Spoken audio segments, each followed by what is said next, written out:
नमस्कार, मी अमित पवार. तुम्ही तुमच्या पोटाला चिमटा काढून आणि लाखो रुपयाची फी भरून मुलांना शिकवताय, पण त्या मुलांच्या भविष्याचा पार खेळखंडोबा झालाय.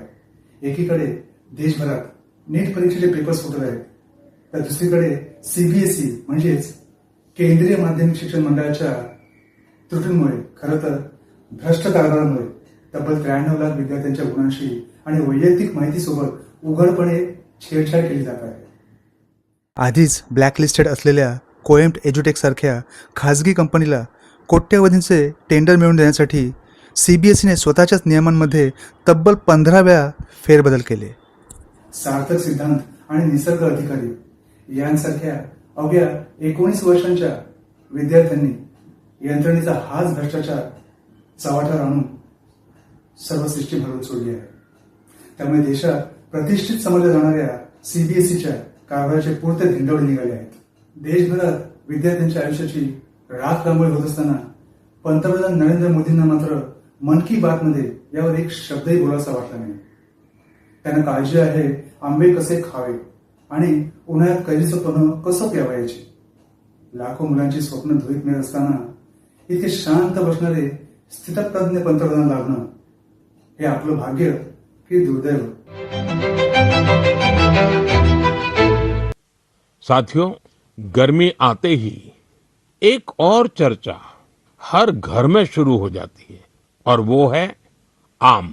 आम आम चर्चा का विषय होता है.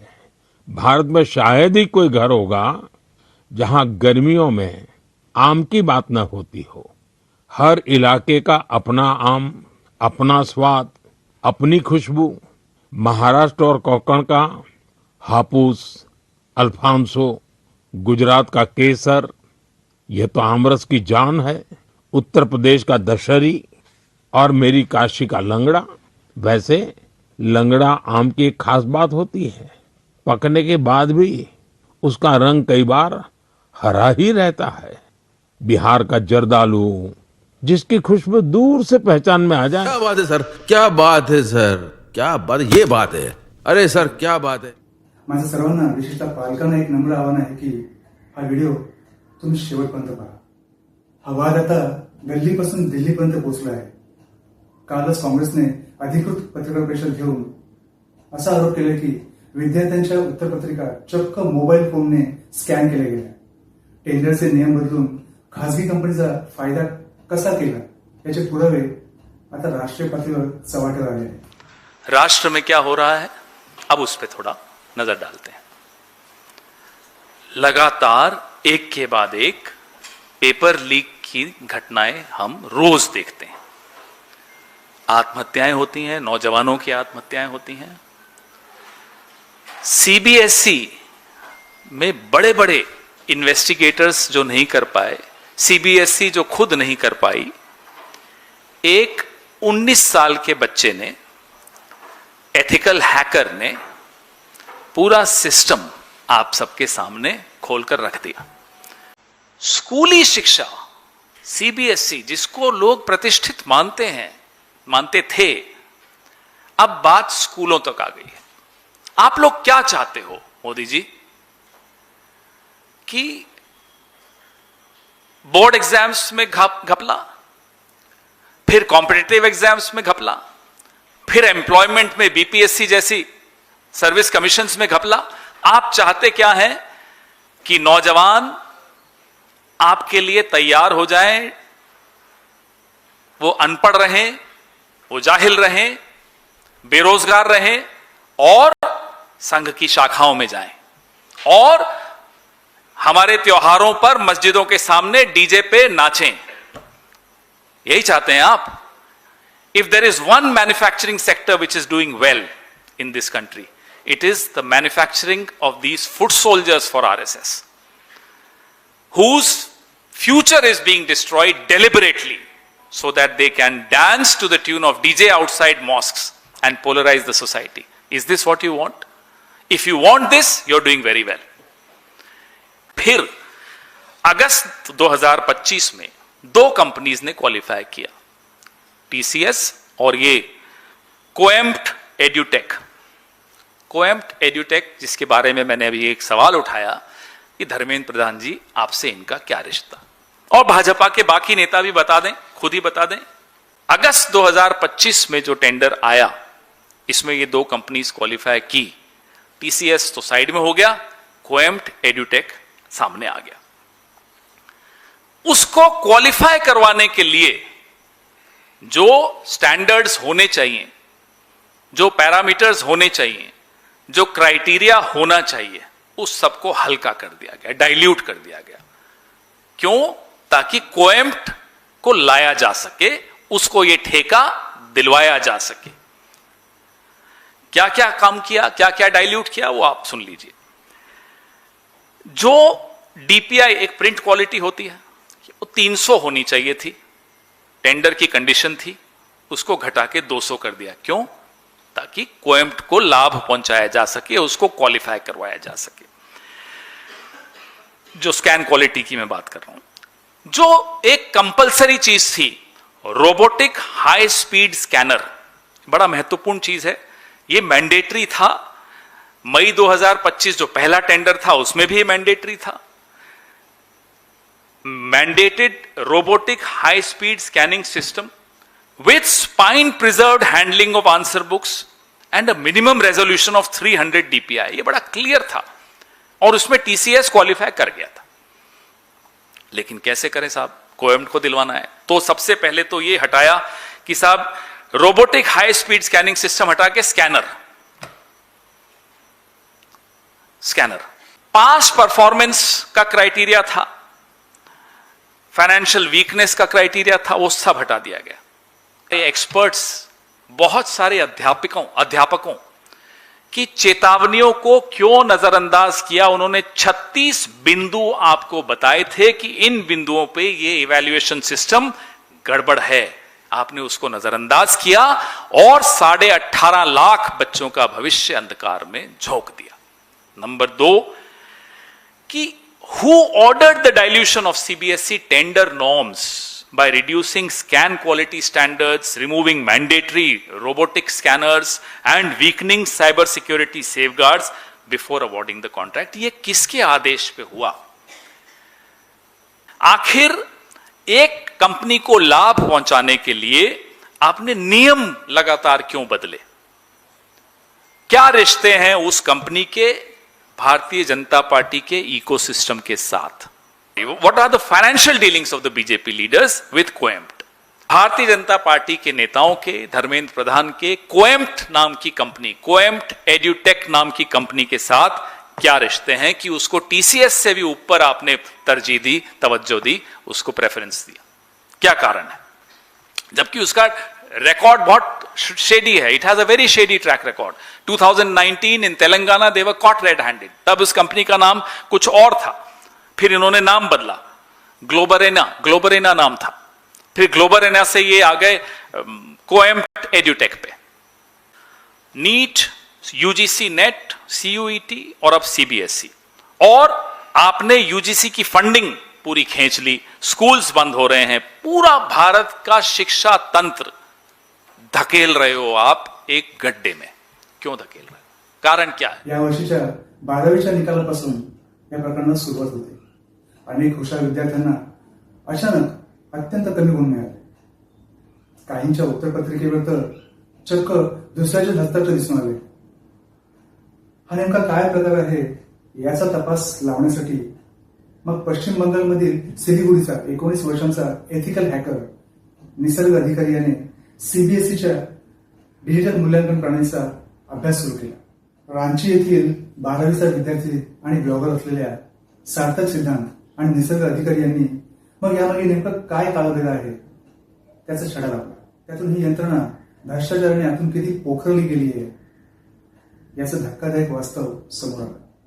ज्या सिस्टीमला सुरक्षित ठेवण्यासाठी कोट्यवधी रुपये खर्च केले गेले, त्या ऑनस्क्रीन मार्किंग म्हणजेच ओएसएम पोर्टलमध्ये निसर्गाने अवघ्या 30 मिनिटात प्रवेश मिळवला। वेबसाईटच्या मुख्य कोडमध्येच एक हार्ड कोडेड मास्टर पासवर्ड उघड्यावर लिहिला असल्याचे त्याला दिसलं। या एकाच पासवर्डच्या मदतीने देशातील कोणत्याही शिक्षकाचे अकाउंट हॅक करून कोणत्याही विद्यार्थ्याचे गुण बदलणं स्कॅन केलेल्या उत्तरपत्रिका पाहणं सहज शक्य होतं. तब्बल 93 लाख विद्यार्थ्यांचा खासगी डेटा अत्यंत असुरक्षित अवस्थेत इंटरनेटवर उघडा पडला होता. पैशांच्या हव्यासापोटी या देशभरातल्या लाखो विद्यार्थ्यांचं भविष्य नासवलं जात आहे. पण आश्चर्याची गोष्ट म्हणजे पंतप्रधान मोदींना या गंभीर विषयावर मन की बात मध्ये एक शब्दही बोलायला वेळ नाही.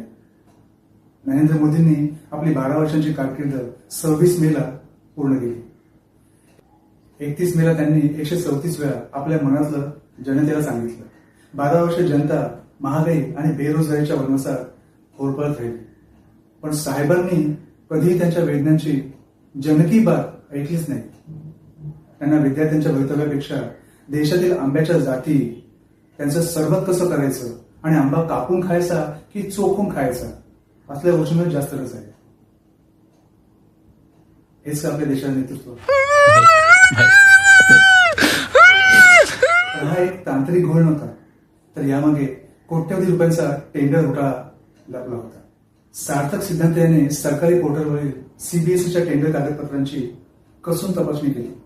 त्याने पुराव्यांसह उघड केले की सीबीएसईने कोएम्ट एज्युटेक या बदनाम कंपनीला हे कंत्राट देण्यासाठी आपल्याच अधिकृत नियमांमध्ये तब्बल 15 वेळा फेरबदल केले. लाजिरवाणी बाब ही आहे की ज्या कंपनीला हे कंत्राट दिले गेले तिचा भूतकाळातील रेकॉर्ड अत्यंत खराब होता. 2019 मध्ये तेलंगणा बोर्डाच्या परीक्षेत याच कंपनीच्या सॉफ्टवेअरमध्ये घोळ झाला होता. त्यामुळे हजारो विद्यार्थी नापास झाले होते आणि नैराश्यातून 23 विद्यार्थ्यांनी आत्महत्या केल्याचा आरोप झाला होता.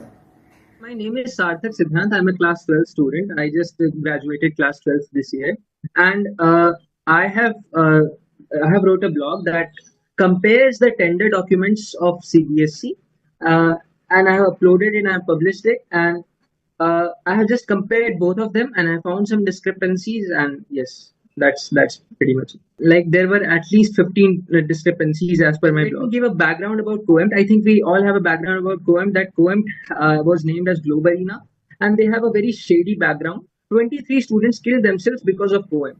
TCS सारख्या नामांकित IT कंपनीला डावलून सीबीएसईने या कंपनीला झुकतेमाप का दिलं?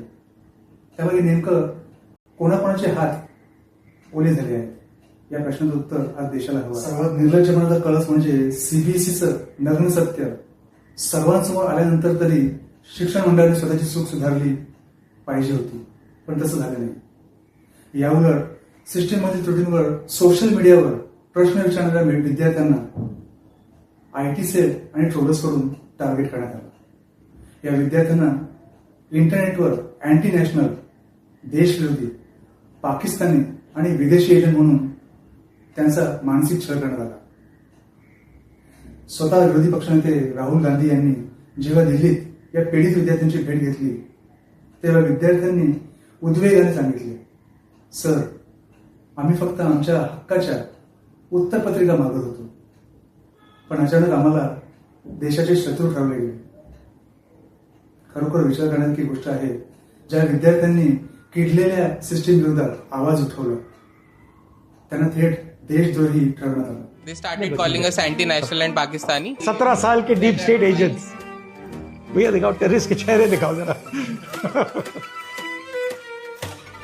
जब मैं शीट देखता हूँ फिजिक्स की, उसका मेरा एग्जाम बहुत अच्छा गया था, उसमें मेरे अच्छे नंबर नहीं आए, तो उसके पास हमारे पास ऑप्शन था कि अगर आपको अपने नंबर कम आते हैं तो आप करते हैं अप्लाई फोटो कॉपी के लिए. लेकिन उसका जब मैं खोलता हूँ मेरी फोटो कॉपी, यहाँ मेरी हैंड राइटिंग थी. लेकिन अब जैसे मैं क्वेश्चन करता हूँ, मैं जाता हूँ नीचे, एक बार खोलता हूँ फोटो कॉपी अपनी, तो यहाँ से मेरी किसी और की हैंड राइटिंग होती है. तो इसके बाद मैंने देखा कि ये मेरी शीट नहीं है, तो अपना मैं इशू लेके आया एक्स पे. ओगो का सपोर्ट आया कि ये तो एकदम हटके केस हो रहा है. बट जब इस पे पब्लिक अप्रोच इतना बढ़ने लगा तो हमें शांत कराने के लिए, because they thought that we are some deep state agents that are trying to create unrest in India. 17 साल के deep state agents. Deep state क्या होता है भाई? सोरोस आ गया इसमें बीच में. Pakistan, Soros, everybody is come. They started calling us anti-national and Pakistani. Then after that, that's crazy. That is very crazy. You know, that is not right. And you're students. I mean, you've got nothing to do with anything. You're asking for your answer sheet. That's all. Now suddenly you become anti-nationals. You have to accept the problem if you want to solve the problem. Right. You're just refusing to accept that the problem, you're blaming the poor kids and saying, you're deep state, you're spies or terrorists. Then we are trying to create Terrorists भी unrest बोला. in India. हाँ, सब Terrorists भी बोल बोला. दिया, सब चलो, बोल दिया। शाबाश. स्वतःची चूक लपवण्यासाठी सीबीएसईने बेशरमपणे शाळांच्या प्राचार्यांना एक सोशल मीडियावर टूलकिट पाठवून या सदोष सिस्टीमची खोटी स्थिती करणारे रील बनवण्याचे आणि ती व्हायरल करण्याचे आदेश दिले. शेवटी मला या देशातील प्रत्येक पालकाला एकच प्रश्न विचारायचा वाटतो. आज जो अन्याय सार्थक निसर्ग आणि नीटच्या लाखो मुलांवर झालाय तो उद्या तुमच्या मुलांना होणार नाही याची काय शाश्वती. आज जर तुम्ही वेळेविरोधात आवाज उचलला नाही तर उद्या तुमच्या मुलांसाठी बोलायला कोणीही होणार नाही. जागे व्हा, कारण शिक्षण ही बाजारपेठ नाही आणि तुमची मुलं ही नफा कमवण्याची साधनं नाहीत. तुम्हाला काय वाटतं? चंगासी कमेंट्समध्ये तुमची प्रतिक्रिया नक्की लिहा. हा व्हिडिओ देशातील प्रत्येक पालकापर्यंत पोहोचवण्यासाठी जास्तीत जास्त शेअर करा आणि चॅनलला सबस्क्राईब करायला विसरू नका. जय हिंद.